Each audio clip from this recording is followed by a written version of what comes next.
আর পৃথিবীতে সমস্ত চলমান প্রাণীজগতের জীবন জীবিকার দায়িত্ব পালনকর্তার কাছেই, এবং তিনি জানেন কোথায় তাদের স্থায়ী আবাস আর কোথায় তাদের অস্থায়ী বাসস্থান। সবকিছু সুস্পষ্ট গ্রন্থে সংরক্ষিত আছে। আর তিনি আকাশমণ্ডলী ও পৃথিবীকে 6 দিনে সৃষ্টি করেছেন, এবং তাঁর পরিচালনার সর্বোচ্চ সিংহাসন ছিল জলের উপর, যেন তোমাদেরকে পরীক্ষা করে নিতে পারেন যে তোমাদের মধ্যে শ্রেষ্ঠ কে।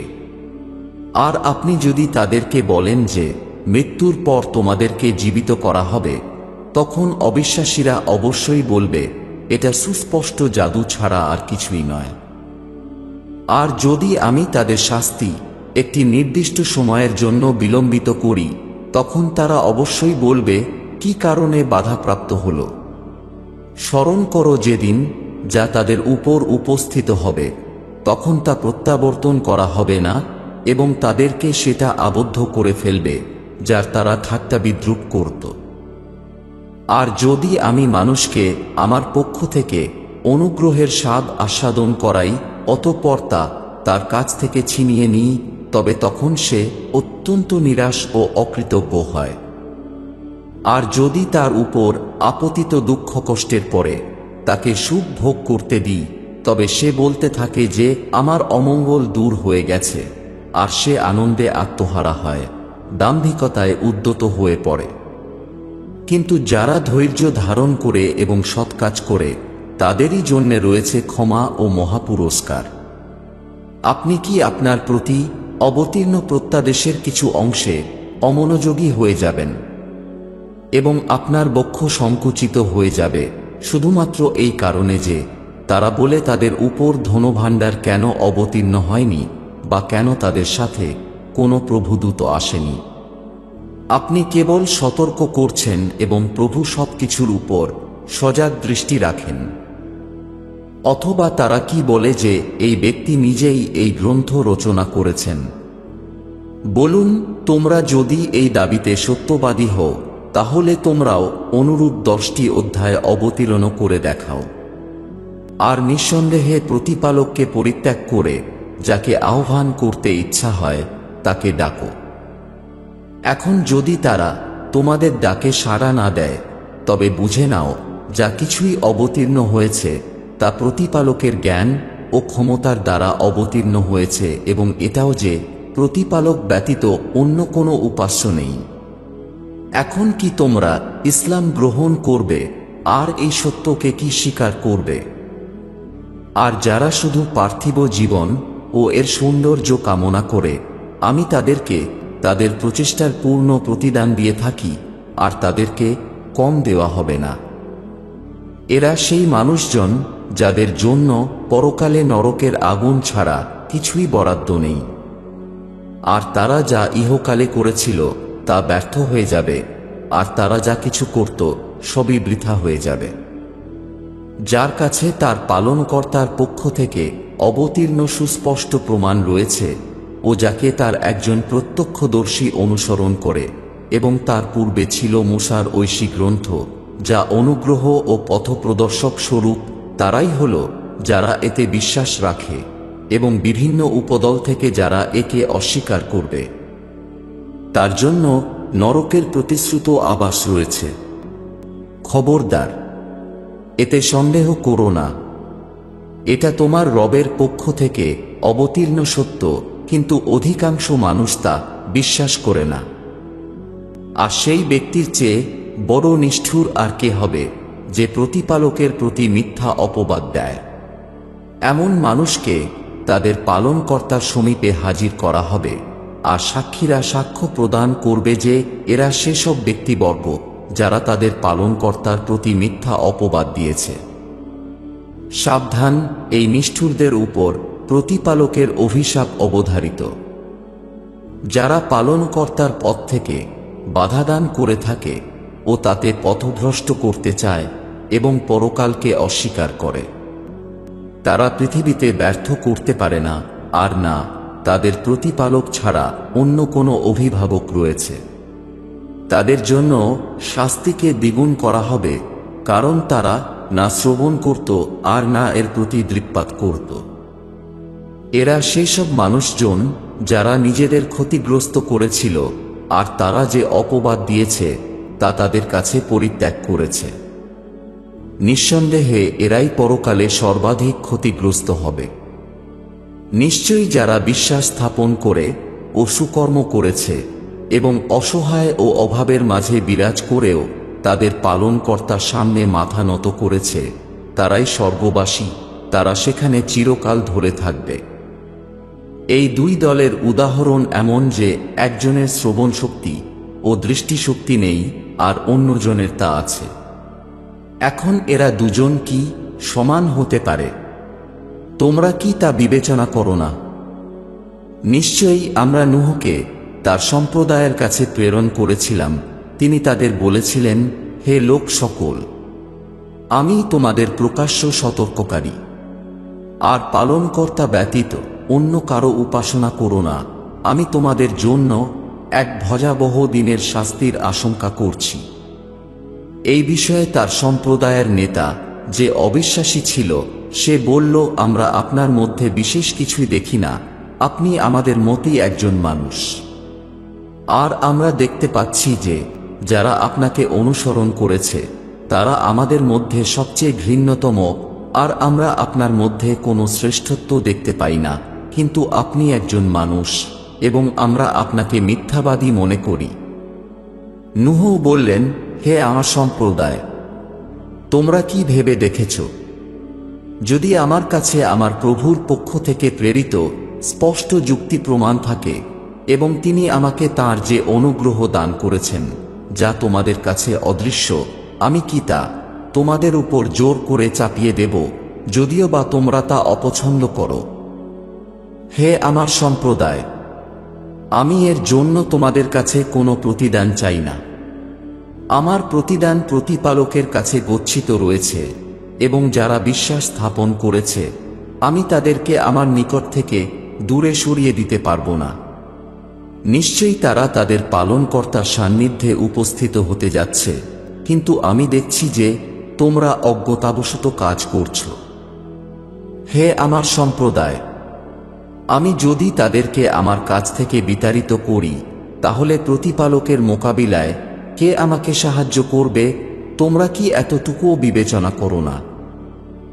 আর আমি তোমাদেরকে বলি না যে আমার কাছে পালনকর্তার ধনভাণ্ডার রয়েছে, আমি এটাও বলি না যে আমার কাছে অদৃশ্যের জ্ঞান রয়েছে, অথবা আমি এটাও বলি না যে আমি একজন প্রভুদূত, বা আমি এটাও বলি না যে যারা তোমাদের দৃষ্টিতে ঘৃণ্য, প্রতিপালক তাদের কোনো কল্যাণ করবেন না। প্রতিপালকই ভালো জানেন তাদের অন্তরে যা আছে সে সম্পর্কে। যদি আমি এমনটা বলে দিই, তবে আমি অত্যাচারীদের অন্তর্ভুক্ত হয়ে যাব। তারা বলল, হে নূহ, আপনি আমাদের সাথে তর্ক করেছেন ও এছাড়াও অনেক কিছু করেছেন, কাজেই যদি আপনি সত্যবাদী হন, তবে আপনি আমাদেরকে যে বিষয়ে সতর্কতা প্রদান করছেন তা আমাদের কাছে নিয়ে আসুন। নূহ আলাইহিস সালাম বললেন, প্রতিপালক সেই শাস্তি নিয়ে আসবেন যখন তিনি তা ইচ্ছা করবেন, এবং তোমরা তখন তাকে ব্যর্থ করতেও পারবে না। প্রতিপালক যদি তোমাদেরকে ভ্রষ্ট পথে পরিত্যাগ করতে চান, তাহলে আমি তোমাদেরকে যতই উপদেশ দিতে চাই না কেন, আমার উপদেশ তোমাদের কোনো উপকারে আসবে না। তিনি তোমাদের পালনকর্তা, আর তাঁরই কাছে তোমাদের প্রত্যাবর্তন করতে হবে। তারা কি বলে যে এটা আপনি নিজেই রচনা করেছেন? তাহলে আপনি বলুন, যদি আমি এটা করে থাকি তাহলে অপরাধ আমার উপর, আর তোমরা যে অপরাধ করছো তার জন্য আমি নির্দোষ। আর নূহ আলাইহিস সালামের কাছে প্রত্যাদেশ প্রেরণ করা হলো যে যারা বিশ্বাস স্থাপন করেছে তারা ছাড়া আপনার সম্প্রদায়ের আর কেউ আস্থাশীল হবে না, সুতরাং তারা যা করছে তাতে দুঃখিত হবেন না। আর আমাদের তত্ত্বাবধানে ও আমাদের প্রত্যাদেশ অনুযায়ী একটি জাহাজ তৈরি করুন, আর অত্যাচারীদের ব্যাপারে আমার কাছে কোনো অনুরোধ করবেন না। নিশ্চয়ই এরা সবাই নিমজ্জিত হবে। অতএব নূহ আলাইহিস সালাম একটি জাহাজ তৈরি করতে লাগলেন, এবং যখনই তাঁর সম্প্রদায়ের নেতারা তাঁর পাশ দিয়ে যেত, তখন তারা ঠাট্টা বিদ্রূপ করত। তিনি বলতেন, তোমরা আমাকে ঠাট্টা করছো, তাহলে আমিও তোমাদের এমনভাবে ঠাট্টা করব যেভাবে তোমরা ঠাট্টা করছো। অতঃপর অচিরেই জানতে পারবে লাঞ্ছনাজনক শাস্তি কার উপর আসে এবং চিরস্থায়ী শাস্তি কার উপর অবতরণ করে। অবশেষে যখন আমার আদেশ অবতীর্ণ হল ও উনুনসমূহ উত্তেজিত হয়ে গেল, তখন আমরা বললাম, সকল প্রকার জন্তু জানোয়ারের মধ্য থেকে একটি করে যুগল এর উপর আরোহণ করান এবং আপনার পরিবারের সদস্যদেরকেও, তবে তাদের ছাড়া যাদের সিদ্ধান্ত হয়ে গেছে এবং যারা বিশ্বাস স্থাপন করেছে তাদেরকেও। বস্তুত খুবই অল্প মানুষই তাদের সাথে বিশ্বাস স্থাপন করেছিল। নূহ আলাইহিস সালাম বললেন, প্রতিপালকের নাম স্মরণ করে আরোহণ করো, যা ভাসবে ও নোঙর ফেলবে। নিশ্চয়ই আমার পালনকর্তা অত্যন্ত ক্ষমাশীল ও পরম দয়ালু। এবং এটি তাদেরকে এমন ঢেউয়ের মধ্য দিয়ে নিয়ে যাচ্ছিল যা পাহাড় সমতুল্য ছিল। নূহ আলাইহিস সালাম তার পুত্রকে ডাকলেন, যে পৃথকভাবে একটি কোণে ছিল, হে পুত্র, আমাদের সাথে আরোহণ করো আর বিশ্বাসীনদের সাথে থেকে যেও না। সে বলল, আমি এখন এমন এক পাহাড়ে আশ্রয় গ্রহণ করব যা আমাকে এই প্রলয় থেকে রক্ষা করবে। তিনি বললেন, আজ পালনকর্তার শাস্তি থেকে কেউ রক্ষা পাবে না, তবে তারা ছাড়া যাদেরকে তিনি দয়া করেছেন। অতঃপর তাদের মধ্যে একটি ঢেউ এসে পড়ল, ফলে সে নিমজ্জিত হওয়াদের অন্তর্ভুক্ত হল। অবশেষে বলা হল, হে পৃথিবী, তুমি জল গ্রাস করো, এবং হে আকাশ, তুমি থেমে যাও। কাজেই জলস্তর নেমে এলো, আর এই প্রলয় সমাপ্ত হল ও জাহাজ যদি পর্বতে গিয়ে ভিড়ল, এবং বলা হল, ধ্বংস হোক অত্যাচারীরা। আর নূহ আলাইহিস সালাম তাঁর পালনকর্তাকে আহ্বান করে বললেন, হে আমার পালনকর্তা, আমার পুত্র আমার পরিবারের অন্তর্ভুক্ত, এবং নিশ্চয়ই আপনার প্রতিশ্রুতি সত্য, আর আপনি সকল বিচারকদের মধ্যে শ্রেষ্ঠ বিচারক। বলা হল, হে নূহ, সে আপনার পরিবারের অন্তর্ভুক্ত নয়, সে মন্দ আচরণের মূর্ত প্রতীক। সুতরাং আপনি যা জানেন না সে সম্পর্কে আমাকে প্রশ্ন করবেন না। আমি আপনাকে উপদেশ দিচ্ছি যে আপনি অজ্ঞদের অন্তর্ভুক্ত হবেন না। বললেন, হে আমার রব, আমি যে বিষয়ে জানি না সেই বিষয়ে আপনার কাছে প্রার্থনা করা থেকে আশ্রয় গ্রহণ করছি। আর যদি আপনি আমাকে ক্ষমা না করেন ও আমার প্রতি দয়া প্রদর্শন না করেন, তবে আমি ক্ষতিগ্রস্তদের অন্তর্ভুক্ত হব। তিনি বললেন, হে নূহ আলাইহিস সালাম, নেমে এসো, আমাদের পক্ষ থেকে আপনার উপর ও আপনার সাথে থাকা দলগুলোর উপর শান্তি ও আশীর্বাদ বর্ষিত হোক, এবং আপনার পরে এমন কিছু দল আসবে যাদেরকে আমরা কিছু সময়ের জন্য লাভবান হওয়ার সুযোগ দেব, অতঃপর আমার পক্ষ থেকে তাদের উপর যন্ত্রণাদায়ক শাস্তি প্রেরিত হবে। হে রসূল, এই অদৃশ্য সংবাদের অন্তর্ভুক্ত যা আমরা আপনাকে প্রত্যাদেশের মাধ্যমে প্রেরণ করি, এর আগে আপনার বা আপনার সম্প্রদায়ের কারো এই বিষয় সম্পর্কে জ্ঞান ছিল না। কাজেই ধৈর্য ধারণ করুন, নিশ্চয়ই যারা ভয় করে চলে তাদের পরিণাম উত্তম। আর আমি তাদেরই সমগোত্রীয় ভ্রাতা হুদকে প্রেরণ করেছিলাম আদ সম্প্রদায়ের কাছে। তিনি বললেন, হে আমার সম্প্রদায়, একমাত্র প্রতিপালকের উপাসনা করো, তিনি ব্যতীত তোমাদের কোনো উপাস্য নেই, তোমরা শুধু মিথ্যার রচনা করছ। হে আমার সম্প্রদায়, আমি এর জন্য তোমাদের কাছে কোনো পুরস্কার চাই না। আমার পুরস্কার তারই কাছে রয়েছে যিনি আমাকে সৃষ্টি করেছেন। তবু তোমরা কেন বেচ না? আর হে আমার সম্প্রদায়, তোমরা প্রভুর কাছে অনুতপ্ত হয়ে ক্ষমা প্রার্থনা করো ও তার দিকেই ধাবিত হও। তিনি তোমাদের উপর আকাশ থেকে বৃষ্টি বর্ষণ করবেন এবং তোমাদের শক্তি বৃদ্ধি করবেন। আর তোমরা অপরাধীদের মতো বিমুখ হও না। তারা বলল, হে হুদ আলাইহিস সালাম, আপনি আমাদের কাছে কোনো প্রকাশ্য যুক্তি প্রমাণ নিয়ে আসেননি, তাছাড়া আপনার কথার জন্য আমরা আমাদের উপাস্যদের পরিত্যাগ করব না। বস্তুত আমরা আপনার প্রতি আস্থাশীল নই। আমরা যা বলতে চাই তা হল, আমাদের কিছু উপাস্য আপনার উপর কুদৃষ্টি নিপতিত করেছেন। তিনি ওই মানুষদের বললেন, আমি প্রভুকে সাক্ষী রাখছি, আর তোমরাও সাক্ষী থাকো যে তোমরা যাদেরকে তার সাথে শরীকদার প্রতিপন্ন করেছ তাদেরকে আমি ঘৃণা করি। তোমরা সবাই মিলে এখন আমার বিরুদ্ধে তবে চক্রান্ত করো, আর আমাকে কোনো অবকাশও দিও না। আমার ভরসা প্রতিপালকের উপর, যিনি আমার ও তোমাদের আল্লাহ। এমন কোনো জীব নেই যার ললাটের কেশগুচ্ছের নিয়ন্ত্রণ তার অধীনস্থ নয়। নিঃসন্দেহে আমার প্রভু একটি সঠিক পথে আছেন।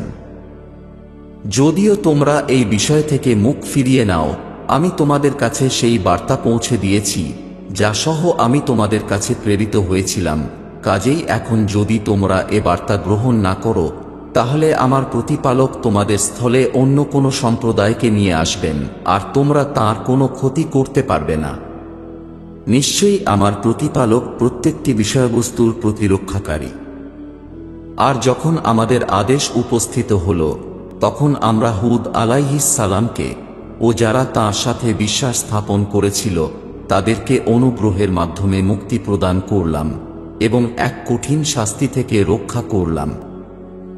এবং এই হল সেই আদ সম্প্রদায় যারা ইচ্ছাকৃতভাবে তাদের পালনকর্তার নিদর্শনাবলীকে অস্বীকার করেছিল, তাঁর রসূলদের অমান্য করেছিল এবং সমগ্র বিদ্রোহী ও শত্রুর আনুগত্য করেছিল।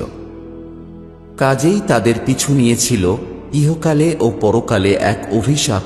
জেনে রেখো, আদ সম্প্রদায় তাদের পালনকর্তাকে অস্বীকার করেছিল। কাজেই দেখো, বিদায় হুদের জাতি আদকে। আর আমি সামুদ সম্প্রদায়ের কাছে তাদেরই সমগোত্রীয় ভ্রাতা সালেহ আলাইহিস সালামকে প্রেরণ করেছিলাম। তিনি বললেন, হে আমার সম্প্রদায়, প্রতিপালকের উপাসনা করো, তিনি ব্যতীত তোমাদের কোনো উপাস্য নেই। তিনি তোমাদেরকে বার করেছিলেন মাটির পৃথিবী থেকে এবং সেখানেই তোমাদের বসতি স্থাপন করেছেন। অতএব তাঁর কাছে ক্ষমার জন্য অনুনয় করো, অতঃপর অনুতপ্ত হয়ে তাঁরই দিকে ফিরে চলো। নিশ্চয়ই আমার পালনকর্তা নিকটবর্তী ও সাড়া দানকারী। তারা বলল, হে সালেহ, ইতিপূর্বে আপনার কাছে আমাদের বড় আশা ছিল। আমাদের পূর্বপুরুষরা যাদের উপাসনা করত, আপনি কি আমাদেরকে তাদের উপাসনা করতে নিষেধ করছেন? কিন্তু যার প্রতি আপনি আমাদের আহ্বান জানাচ্ছেন, আমাদের তাতে এমন সন্দেহ রয়েছে যে আমাদের হৃদয়সমূহ বিন্দুমাত্র সায় দিচ্ছে না। সালেহ আলাইহিস সালাম বললেন, হে আমার সম্প্রদায়, তোমরা কি কখনো ভেবে দেখেছ যে আমি যদি আমার রবের পক্ষ থেকে স্পষ্ট প্রমাণের উপর অবস্থান করি এবং তিনি আমাকে তার বিশেষ অনুগ্রহ দান করেন, কাজেই আমি যদি তার অবাধ্য হই, তাহলে তার বিরুদ্ধে কে আমাকে সাহায্য করবে? তোমরা তো আমার ক্ষতি করা ছাড়া আর কিছুই করতে পারবে না। হে আমার সম্প্রদায়, এটি প্রতিপালকের বিশেষ এক মাদি উট, যা তোমাদের জন্য একটি বিশেষ নিদর্শন। সুতরাং এটিকে মুক্তি দাও, যাতে সেটি প্রতিপালকের ভূমি থেকেই আহার করতে পারে, এবং খবরদার তাকে কোনো প্রকার কষ্ট দিও না, অন্যথায় ভয়ানক শাস্তি তোমাদেরকে শীঘ্রই গ্রাস করবে। অতঃপর সেই মানুষরা তার কুঁচ কেটে তাকে হত্যা করল। তখন সালেহ আলাইহিস সালাম বললেন, কাজেই আর মাত্র 3 দিনের জন্য তোমাদের ঘরে বসবাস করে নাও। এটি এমন একটি প্রতিশ্রুতি যা মিথ্যা নয়। অতঃপর যখন আমাদের আদেশ অবতীর্ণ হল, তখন আমরা সালেহকে ও যারা তার সাথে বিশ্বাস স্থাপন করেছিল সেই সৎকর্মশীলদেরকে আমার অনুগ্রহে মুক্তি দিলাম এবং তাদেরকে সেদিনের লাঞ্ছনা থেকে রক্ষা করলাম। নিশ্চয়ই আপনার প্রভু সর্বশক্তিমান ও সর্বক্ষমতাবান। এবং যারা অন্যায় করেছিল তাদের একটি প্রবল বজ্রধ্বনি দ্বারা আবদ্ধ করা হল, এবং এভাবে তারা তাদের নিজ নিজ ঘরে উপুর হয়ে পড়ে রইল। মনে হল যেন তারা কখনো এই ঘরগুলোতে বাস করেনি। দেখো, নিশ্চয় সামুদ সম্প্রদায় তাদের প্রভুকে দাম্ভিকতার সাথে মানতে অস্বীকার করেছিল। আরও শুনে রাখো, সামুদ জাতির জন্য অভিশাপ রয়েছে। অবশ্যই আমাদের দ্বারা প্রেরিত প্রভুর দূতরা ইব্রাহিম আলাইহিস সালামের কাছে সুসংবাদ নিয়ে আগমন করেছিলেন ও বলেছিলেন, আপনার উপর শান্তি বর্ষিত হোক। তিনিও বললেন, আপনার উপর শান্তি বর্ষিত হোক। আর তিনি দেরি করলেন না একটি কাবাব করা গরুর বাছুর আনতে। অতঃপর যখন তিনি দেখলেন যে তাদের হস্তসমূহ তাদের সম্মুখে উপস্থিত আহার সামগ্রীর দিকে অগ্রসর হচ্ছে না, তখন তিনি তাদেরকে অপরিচিত মনে করলেন এবং মনে মনে তাদের ভয় অনুভব করলেন। তারা বললেন, ভয় পেও না, আমরা লূত সম্প্রদায়ের কাছে প্রেরিত হয়েছি। এবং তাঁর স্ত্রী পাশে দাঁড়িয়েছিলেন, তিনি আনন্দের অশ্রু ফেললেন যখন তাকে আমরা সুসংবাদ দিলাম ইসহাকের এবং ইসহাকের পরবর্তীতে ইয়াকুবেরও। তবে তিনি বললেন, কি দুর্ভাগ্য আমার, আমি এক বন্ধ্যা ও বৃদ্ধা, এখন কি করে আমি আমার সন্তান ধারণ করতে পারব, আর আমার স্বামীও বৃদ্ধ বয়সে উপনীত হয়েছেন। এটা বড়ই অদ্ভুত ব্যাপার। তারা বললেন, আপনি কি পালনকর্তার সিদ্ধান্তে আশ্চর্য হচ্ছেন? প্রতিপালকের অনুগ্রহ ও আশীর্বাদ আপনার উপর, তিনি অত্যন্ত প্রশংসিত ও অত্যন্ত মহিমান্বিত। অতঃপর যখন ইব্রাহিম আলাইহিসসালামের আতঙ্ক দূর হল ও তিনি সুসংবাদ প্রাপ্ত হলেন, তখন তিনি আমাদের অনুনয় বিনয় শুরু করলেন লূতের সম্প্রদায় সম্পর্কে। অবশ্যই ইব্রাহিম আলাইহিসসালাম ছিলেন অত্যন্ত সহনশীল, অত্যন্ত সমব্যথী এবং সকল পরিস্থিতিতে আমাদের দিকেই রুজু করতেন। হে ইব্রাহিম আলাইহিসসালাম, এই বিষয় ছেড়ে দিন, আপনার পালনকর্তার আদেশ এসে গেছে, নিশ্চয়ই তাদের উপর অবতীর্ণ হবে। আর যখন আমাদের দূতগণ লূত আলাইহিসসালামের কাছে উপস্থিত হলেন, তখন তিনি তাদের কারণে ব্যথিত হয়ে বললেন, এটা খুবই কঠিন দিন। তার সম্প্রদায়ের মানুষজন তার কাছে ছুটে এলো, যারা এর পূর্বে তারা জঘন্য কাজে লিপ্ত ছিল। লূত আলাইহিসসালাম বললেন, হে আমার সম্প্রদায়, এরা আমার কন্যারা, তারা তোমাদের জন্য উপযুক্ত ও পবিত্র, তাই আল্লাহকে ভয় করো। আর আমার মেহমানদের ব্যাপারে আমাকে অসম্মান করবে না। তোমাদের মধ্যে কি কোনো ভালো মানুষ নেই? তারা বলল, আপনি কি জানেন যে আপনার কন্যাদের সাথে আমাদের কোনো সম্পর্ক নেই, এবং আপনি ভালো করেই জানেন আমরা কি চাই। লূত বললেন, আমি যদি তোমাদের সাথে যুদ্ধ করার শক্তি পেতাম, অথবা আমি একটি দৃঢ় শক্তির উপর নির্ভর করতে পারতাম। তারা বলল, হে লূত আলাইহিসসালাম, আমরা আপনার পালনকর্তার পক্ষ হতে প্রেরিত দূতগণ। এরা কখনই আপনার দিকে পৌঁছাতে পারবে না, কাজেই আপনি কিছুটা রাত থাকতে থাকতে নিজের পরিবার সহ বাইরে চলে যান, আর আপনার স্ত্রী ছাড়া আপনাদের কেউ যেন পিছনে না ফেরে। নিশ্চয়ই তাকে আঘাত করবে সেটাই যা তাদেরকে আঘাত করবে। নিশ্চয়ই তাদের জন্য নির্ধারিত সময় হচ্ছে উষালগ্ন, উষালগ্ন কি খুব নিকটে নয়। অবশেষে যখন আমাদের আদেশ এসে পৌঁছাল, তখন আমরা উক্ত জনপদের সর্বাধিক উঁচু স্থানকে নিচু করে দিলাম এবং তার উপর স্তরে স্তরে কাঁকর পাথর বর্ষণ করলাম, যার প্রতিটি পাথর আপনার পালনকর্তা চিহ্নিত করেছেন, এবং এই পাথরসমূহ অত্যাচারীদের থেকে খুব দূরেও নয়। আর আমি তাদেরই সমগোত্রীয় ভ্রাতা শোয়াইবকে মাদাইনবাসীর কাছে পাঠিয়েছিলাম। তিনি বললেন, হে আমার সম্প্রদায়, প্রতিপালকের উপাসনা করো। তিনি ব্যতীত তোমাদের কোনো উপাস্য নেই, আর তোমরা পরিমাপে কম দিও না।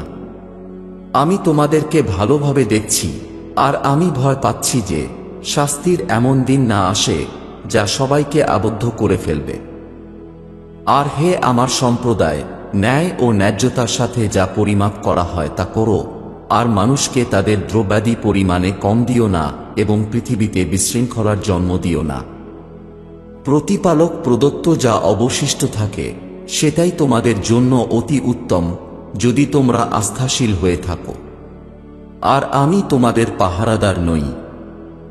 তারা বলল, হে শুয়াইব, আপনার প্রার্থনায় কি এটা আবশ্যক যে আমাদের পূর্বপুরুষরা যাদের উপাসনা করত তাদেরকে পরিত্যাগ করতে হবে, বা আমাদের ইচ্ছানুযায়ী আমাদের ধনসম্পদ ব্যবহার করা উচিত নয়? আপনি নিশ্চয় একজন জ্ঞানী, সহনশীল ও গুণী ব্যক্তি। তিনি বললেন, হে আমার সম্প্রদায়, আচ্ছা বলো তো, যদি আমি আমার প্রতিপালকের পক্ষ থেকে যুক্তি প্রমাণের উপর প্রতিষ্ঠিত থাকি, এবং তিনি আমাকে নিজ সন্নিধান থেকে একটি উত্তম সম্পদ দান করেন, তাহলে আমি কি রূপে প্রচার না করে থাকতে পারি? আর আমি এটা চাই না যে আমি তোমাদের বিপরীত সেই সব কাজকর্ম করি যা থেকে তোমাদেরকে নিষেধ করছি। আমি তো সংশোধন করে দিতে চাচ্ছি যে পর্যন্ত আমার সাধ্যে হয়, আর আমার যা কিছু প্রচেষ্টা তা শুধু পালনকর্তার সাহায্যেই হয়ে থাকে। আমি তাঁরই উপর ভরসা রাখি ও তাঁরই দিকে প্রত্যাবর্তন করি। আর হে আমার সম্প্রদায়, আমার বিরোধিতা যেন তোমাদেরকে এমন কিছু করতে প্ররোচিত না করে যার বিনিময়ে তোমাদের উপর সেই বিপর্যয় নেমে আসে যা নূহ আলাইহিস সালাম বা সালেহ আলাইহিস সালাম বা হুদ আলাইহিস সালামের সম্প্রদায়ের উপর এসে পড়েছিল। আর লূত আলাইহিস সালামের সম্প্রদায় তো তোমাদের থেকে খুব দূরেও নয়। আর তোমাদের পালনকর্তার কাছে অনুনয় বিনয় করে ক্ষমা প্রার্থনা করো এবং তাঁরই দিকে অনুতপ্ত হয়ে ফিরে এসো। নিঃসন্দেহে আমার পালনকর্তা পরম দয়ালু ও অতিশয় স্নেহময়।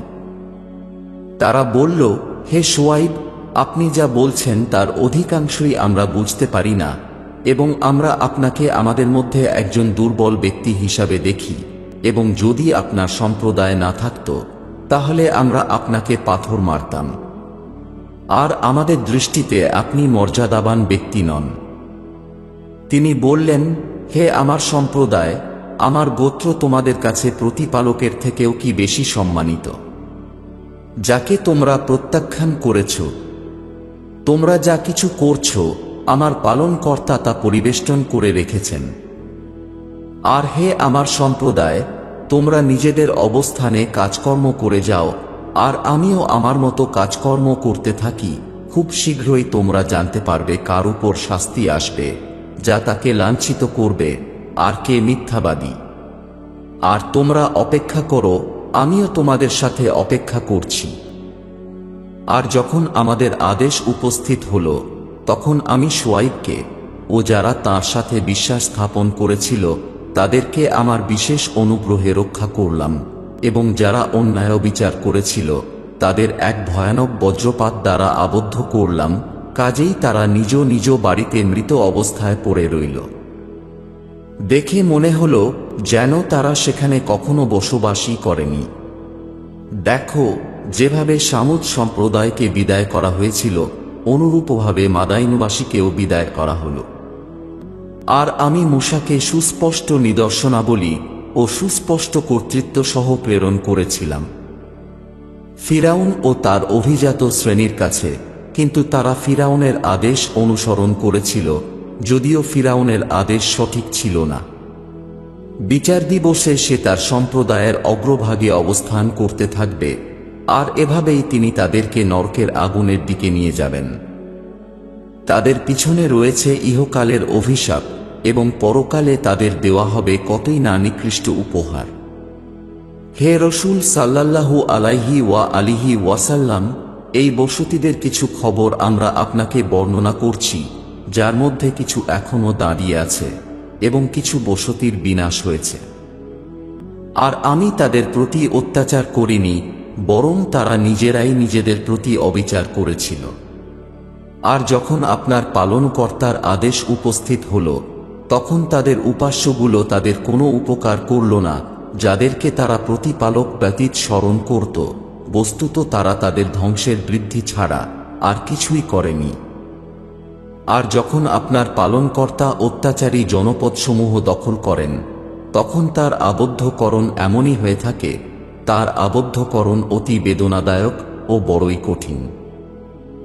নিঃসন্দেহে এই বিষয়ে পরকালের শাস্তিকে ভয়কারী ব্যক্তির জন্য বহু নিদর্শন রয়েছে। এটি এমন একটি দিন যেদিন সকল মানুষকে একত্রিত করা হবে, এবং এটি সকলের সামনে উপস্থিত হবেই, এবং আমরা সেসব কিছু সময়ের জন্য ছাড়া বিলম্বিত করি না। অতঃপর তাঁর অনুমতি ব্যতীত কোনো প্রাণই কথা বলতে পারবে না। কিছু লোক হবে হতভাগা, আর কেউ হবে সৌভাগ্যবান। যখন সেই মহাদিবস উপস্থিত হবে, তখন হতভাগারা নরকের আগুনে থাকবে, এবং সেখানে তাদের ভাগ্য হবে চিৎকার ও গোমানি। তারা অনন্তকাল সেখানে অবস্থান করবে, যে পর্যন্ত নভমণ্ডল ও ভূমণ্ডল স্থায়ী থাকে। তবে যদি পালনকর্তার ইচ্ছা হয় তাহলে তা ভিন্ন কথা। নিশ্চয়ই তোমার প্রতিপালক যা কিছু চান তা তিনি পূর্ণরূপে বাস্তবায়ন করতে পারেন। আর যারা সৌভাগ্যবান তারা স্বর্গে অবস্থান করবে, তারা সেখানে চিরকাল থাকবে, যতদিন নভমণ্ডল ও ভূমণ্ডল স্থায়ী থাকবে। তবে যদি পালনকর্তার ইচ্ছা হয় তাহলে তা ভিন্ন কথা। এটি এমন একটি উপহার যা কখনই ছিন্ন হবে না। অতএব তারা যে সব বিষয়বস্তুর উপাসনা করে, আপনি সে ব্যাপারে কেন রূপ ঢাকায় পড়বেন না? তাদের পূর্ববর্তী পূর্বপুরুষরা যেমন উপাসনা করত এরাও তেমন করছে। আর নিশ্চয়ই আমি তাদের প্রাপ্য শাস্তির ভাগ থেকে কিছু মাত্র কম না করে পুরোপুরি দান করবে।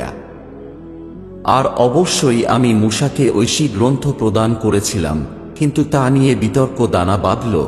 আর যদি আপনার পালনকর্তা কোনো বিষয় আগেই নির্ধারণ না করতেন তাহলে তা বহু পূর্বেই মীমাংসা হয়ে যেত। তারা এই বিষয়ে সম্পর্কে গভীর সন্দেহের মধ্যে রয়েছে। এবং অবশ্যই আপনার পালনকর্তা তাদের প্রত্যেককে তাদের কর্মের পূর্ণ প্রতিদান দেবেন। নিঃসন্দেহে তারা যা করে আল্লাহ সে সম্পর্কে সম্পূর্ণ অবগত।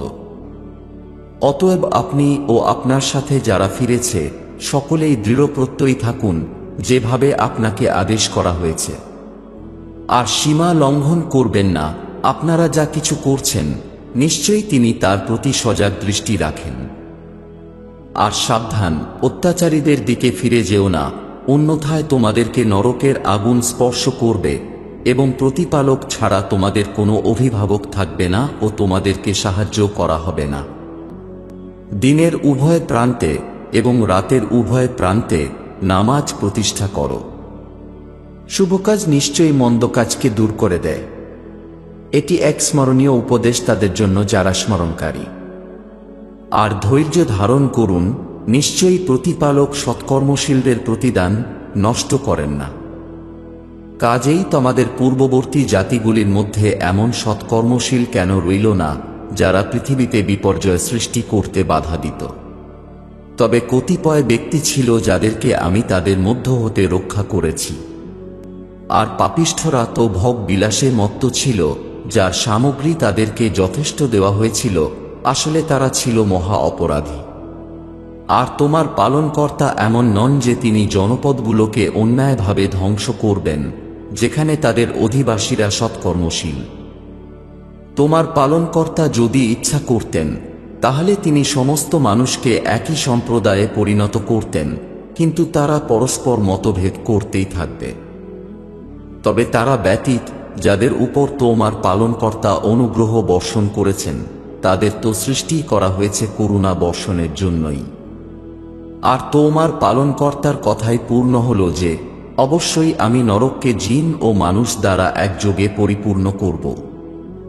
এবং রাসূলদের ওইসব বৃত্তান্ত আমরা আপনার কাছে বর্ণনা করেছি যা দ্বারা আমরা আপনার চিত্তকে দৃঢ় করি, যার মাধ্যমে আপনার কাছে এসেছে সত্য এবং আস্থাশীলদের কাছে এসেছে উপদেশ ও সাবধানবাণী। আর যারা বিশ্বাস স্থাপন করে না তাদেরকে বলুন, তোমরা নিজেদের অবস্থানে থেকে কাজকর্ম করো আর আমরাও নিজের অবস্থানে থেকে নিজের মতো কাজকর্ম করি। কাজেই তোমরা অপেক্ষা করো আর আমরাও অপেক্ষা করছি। আর আল্লাহর কাছেই আছে নভমণ্ডল ও ভূমণ্ডলের গোপন তথ্য, আর সকল বিষয়বস্তুর প্রত্যাবর্তন তাঁরই দিকে। কাজেই তাঁরই উপাসনা করো এবং তাঁর উপর ভরসা রাখো।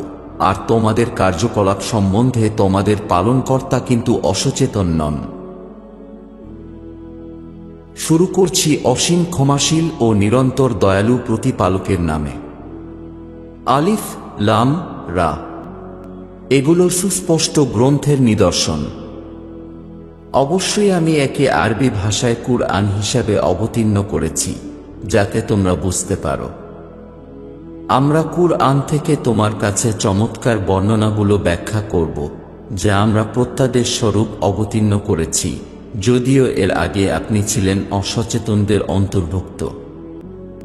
যখন ইউসুফ তার পিতাকে বললেন, আমি স্বপ্নে দেখেছি 11টি তারা এবং সূর্যচন্দ্র আমার সামনে সিজদা করছে, তিনি বললেন, হে আমার সন্তান, তোমার এই স্বপ্নের কথা তোমার ভ্রাতাদের কাছে বর্ণনা করো না, পাছে তারা ষড়যন্ত্র শুরু করবে। নিশ্চয়ই শয়তান মানুষের প্রকাশ্য শত্রু।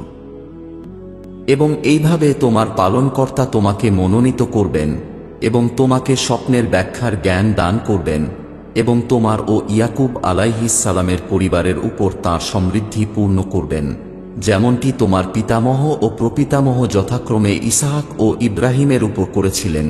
নিঃসন্দেহে তোমার প্রতিপালক অত্যন্ত প্রজ্ঞাময় ও সম্যক অবহিত। নিশ্চয়ই ইউসুফ ও তার ভ্রাতাদের বৃত্তান্তে যারা সন্ধানকারী তাদের জন্য বড় নিদর্শন রয়েছে। যখন তারা পরস্পরকে বলল, যদিও আমরা একটি শক্তিশালী দল, তবুও ইউসুফ ও তার ভ্রাতা আমাদের পিতার কাছে অধিক স্নেহভাজন, আমাদের পিতা স্পষ্ট বিভ্রান্তিতে রয়েছেন। ইউসুফকে হত্যা করো অথবা অন্য দেশে বিতাড়িত করো, যাতে তোমাদের পিতার স্নেহ কেবল তোমাদের দিকেই থাকে, তারপর তোমরা এক ন্যায়নিষ্ঠ দল হয়ে থাকবে। তাদের মধ্যে একজন বলল, ইউসুফকে হত্যা করো না, বরং যদি কিছু করতেই হয় তবে তাকে গভীর কূপে ফেলে দাও, যেন কোনো ভ্রমণযাত্রীদের একটি দল তাকে তুলে নিয়ে যায়। তারা বলল, বাবা, কেন ইউসুফ সম্পর্কে আপনি আমাদের বিশ্বাস করেন না, যদিও আমরা তার মহান শুভাকাঙ্ক্ষী? তাকে আগামীকাল আমাদের সাথে যেতে দিন, সে যেন অনেক ফল খেতে পারে ও খেলতে পারে, আমরা তার খেয়াল রাখব। তিনি বললেন যে, তোমরা নিজেদের সাথে তা নিয়ে যাওয়া আমাকে দুঃখিত করে এবং আমি ভয় পাচ্ছি যে তোমরা যখন তাকে অবহেলা করবে তখন একটি নেকড়ে তাকে খেয়ে ফেলবে। তারা বলল, যদি তাকে নেকড়ে খেয়ে ফেলে, আমরা একটি শক্তিশালী দল থাকা সত্ত্বেও, তাহলে নিশ্চয়ই আমরা ক্ষতিগ্রস্তদের মধ্যে হব। অতঃপর যখন তারা তাকে নিয়ে গেল, অবশেষে সবাই তাকে গভীর কূপে ফেলে দিতে সম্মত হল, আর আমরা তাকে প্রত্যাদেশ প্রেরণ করলাম যে তুমি তাদেরকে এই আচরণ সম্পর্কে অবগত করবে, অথচ তারা তোমাকে চিনতেই পারবে না। আর তারা রাতের সময় কাঁদতে কাঁদতে পিতার কাছে এলো আর বলল, হে আমাদের পিতা, আমরা তো একসাথে দৌড়ের প্রতিযোগিতা করছিলাম আর ইউসুফকে জিনিসপত্রের কাছে রেখে চলে গিয়েছিলাম, কিন্তু একটি নেকড়ে এসে তাকে খেয়ে ফেলল। আপনি হয়তো আমাদেরকে বিশ্বাস করবেন না, যদিও আমরা সত্যবাদী। আর তারা তার জামায় মিথ্যা রক্ত লেপন করে এনেছিল। তিনি বললেন না, বরং তোমাদের মন একটি কাহিনী তোমাদের সাজিয়ে দিয়ে তোমাদেরকে উৎফুল্ল করে দিয়েছে। কাজেই ধৈর্য ধারণ করাই শ্রেয়, আর তোমরা যা বলছো সে বিষয়ে একমাত্র প্রতিপালকই আমার সাহায্যস্থল। এক যাত্রী দল সেখানে উপস্থিত হল, তারা তাদের জল সংগ্রাহককে সেখানে প্রেরণ করল। সে তার জলের পাত্র নামিয়ে দিল। হঠাৎ সে বলে উঠল, কি সুখবর, এ যে এক কিশোর। অতঃপর তারা তাকে পণ্য রূপে লুকিয়ে রাখল। তারা যা করছিল সেই বিষয়ে প্রতিপালক সবিশেষ অবগত ছিলেন এবং তারা খুবই অল্প মূল্যে তাকে বিক্রি করে দিল, অর্থাৎ কোটিকতক কিছু দিরহামের বিনিময়ে, কারণ তারা তার জন্য নিরাসক্ত ছিল। অতঃপর মিশরে যে ব্যক্তি তাকে কিনেছিল সে তার স্ত্রীকে বলল, তাকে খুবই সম্মানের সহিত রাখবে, হয়তো সে আমাদের কিছু উপকারে আসবে, অথবা আমরা তাকে আমাদের পুত্র হিসেবে গ্রহণ করব। এইভাবে আমরা তাকে মিশর দেশে স্থান দিয়েছিলাম এবং যাতে তাকে স্বপ্নের ব্যাখ্যার জ্ঞান আমরা শেখাতে পারি। বস্তুত প্রতিপালক এটি করতে সক্ষম, কিন্তু অধিকাংশ মানুষ এই সত্য জানেই না। আর যখন সে প্রাপ্তবয়সে উপনীত হয়েছিল, তখন আমরা তাকে বিচার ক্ষমতা ও পবিত্র জ্ঞান দান করলাম, আর এভাবেই আমরা সৎকর্মশীলদের পুরস্কৃত করি। যে নারীর প্রাসাদে তিনি ছিলেন সে তাকে কুপ্রস্তাব দিয়েছিল। সে দরজাগুলো বন্ধ করে দিয়েছিল এবং বলল, এসো। তিনি বললেন, প্রতিপালক আমাকে রক্ষা করুন। কখনোই না, নিশ্চয়ই তোমার স্বামী আমার মালিক ও সংরক্ষক। তিনি আমাকে সযত্নে থাকতে দিয়েছেন, আমি কি তার বিশ্বাসঘাতকতা করব? কখনোই নয়, নিঃসন্দেহে অত্যাচারীরা সফল হয় না। এই মহিলা পাপ করার জন্য মনস্থির করেছিল, আর সে ব্যক্তি তার প্রতিপালকের মহিমা না দেখলে সেও এমনটিই করত। এটা এজন্য হয়েছিল যে আমরা তার থেকে মন্দ ও অশ্লীলতাকে দূরে রাখতে পারি। নিঃসন্দেহে তিনি ছিলেন আমাদের মনোনীত ভৃত্যদের অন্তর্ভুক্ত। এবং তারা উভয়ে একে অপরের সামনে দৌড়ে দরজার নিকট পৌঁছল, এবং মহিলাটি পিছন থেকে লোকটির পরিধান ছিঁড়ে ফেলল। এমন সময় তারা উভয়েই মহিলার স্বামীকে দরজার সামনে দেখতে পেল। তাকে দেখে নিজের নির্দোষ প্রমাণের জন্য মহিলাটি জোর গলায় বলল, যা তোমার স্ত্রীর উপর কুভিসন্ধি আছে তার জন্য কারাদণ্ড বা অন্য যন্ত্রণাদায়ক শাস্তি ছাড়া আর কি হতে পারে। ইউসুফ আলাইহিস সালাম বললেন, তিনি নিজেই আমাকে কুপ্রস্তাব দিয়েছিলেন। তার পরিবারের একজন তার জন্য সাক্ষ্য দিল যে যদি ইউসুফের কাপড় সামনে থেকে ছিঁড়ে যায় তবে মহিলাটি সত্যবাদী আর সে মিথ্যাবাদী, আর যদি তার পোশাক পেছন থেকে ছিঁড়ে যায় তাহলে মহিলাটি মিথ্যাবাদী আর সে সত্যবাদী।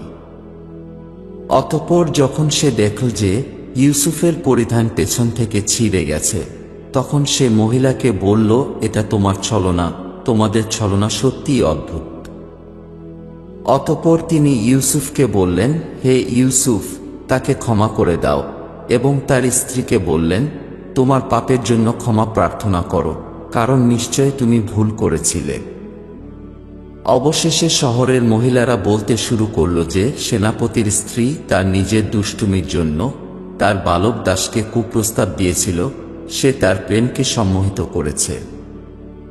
নিশ্চয় আমরা তাকে স্পষ্ট ভুলের মধ্যে দেখছি।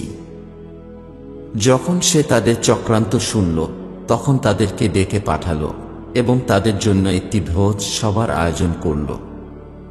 সে তাদের প্রত্যেককে একটি ছুরি দিয়ে বলল, ইউসুফ, এদের সামনে আগমন করো। যখন তারা তাকে দেখল, হতভম্ব হয়ে গেল ও নিজ নিজ হাত কেটে ফেলল। তারা বলল, নিখুঁত প্রতিপালক, কখনোই এ একটি মানুষ হতে পারে না, বরং সেটা মহান এক প্রভুদূত।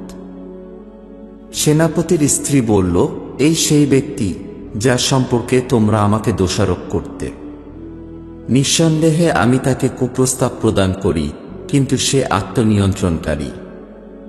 আর সে বলল, যদি সে আমার আদেশ পালন না করে তাহলে তাকে কারাগারে বন্দী করা হবে, আর অবশ্যই সে অপমানিত হবে। ইউসুফ আলাইহিস সালাম বললেন, হে আমার পালনকর্তা, যে কাজের জন্য তারা আমাকে আমন্ত্রণ জানায় আমি তার চেয়ে কারাগারকে অধিক পছন্দ করি, এবং যদি আমার থেকে তাদের প্রতারণা দূর না করেন তাহলে হয়তো আমি তাদের দিকে ঝুঁকে যেতে পারি, আর এমতাবস্থায় আমি অজ্ঞদের অন্তর্ভুক্ত হয়ে যেতে পারি। অতঃপর তার প্রভু তার প্রার্থনা মঞ্জুর করলেন এবং তাকে এই নারীদের ষড়যন্ত্র ও প্রতারণা থেকে দূর করলেন। নিশ্চয়ই তিনি মহান শ্রবণকারী ও সর্বজ্ঞ। অতঃপর এমন হল যে যদিও তারা নিদর্শন দেখেছিল, তারপরও তারা তাকে নির্দিষ্ট সময়ের জন্য বন্দী করাই উপযুক্ত বলে মনে করেছিল। আর দুই যুবকও ইউসুফ আলাইহিস সালামের সাথে কারাগারে প্রবেশ করল। তাদের একজন বলল, আমি স্বপ্নে দেখলাম যে আমি আঙুর পিষছি। অন্যজন বলল, আমি স্বপ্নে দেখলাম যে কিছু রুটি আমি মাথায় নিয়ে বহন করছি, যেখান থেকে পাখিরা আহার করছে। তারা বলল, আপনি এগুলির মর্ম বলুন, নিঃসন্দেহে আমরা আপনাকে নৈতিক গুণ সম্পন্ন ব্যক্তি মনে করি। ইউসুফ আলাইহিস সালাম বললেন, তোমার কাছে যে খাবার আসে তার পূর্বেই আমি তোমাদেরকে তোমাদের স্বপ্নের ব্যাখ্যা বলে দেব। এটি আমার প্রভু আমাকে যে শিক্ষা দিয়েছেন তার মধ্যে একটি। নিশ্চয় আমি জনগণের বিশ্বাস বর্জন করি যাদের প্রতিপালকের উপর বিশ্বাস নেই এবং যারা পরকালকে অস্বীকার করে। আর আমি আমার পূর্বপুরুষ ইব্রাহিম আলাইহিস সালাম, ইসহাক আলাইহিস সালাম ও ইয়াকুব আলাইহিস সালামের ধর্মের অনুসারী। প্রতিপালকের প্রতি কোনো কিছুকে শরীকদার প্রতিপন্ন করা আমাদের জন্য বাঞ্ছনীয় নয়। এটা প্রতিপালকের অনুগ্রহ যা তিনি আমাদের এবং সকল মানুষের উপর দান করেছেন, কিন্তু অধিকাংশ মানুষ কৃতজ্ঞতা প্রকাশ করে না। হে আমার কারাগারের সঙ্গীরা, পৃথক পৃথক বহু উপাস্য উত্তম, না, মহাপরাক্রমশালী এক ও অদ্বিতীয় প্রতিপালক।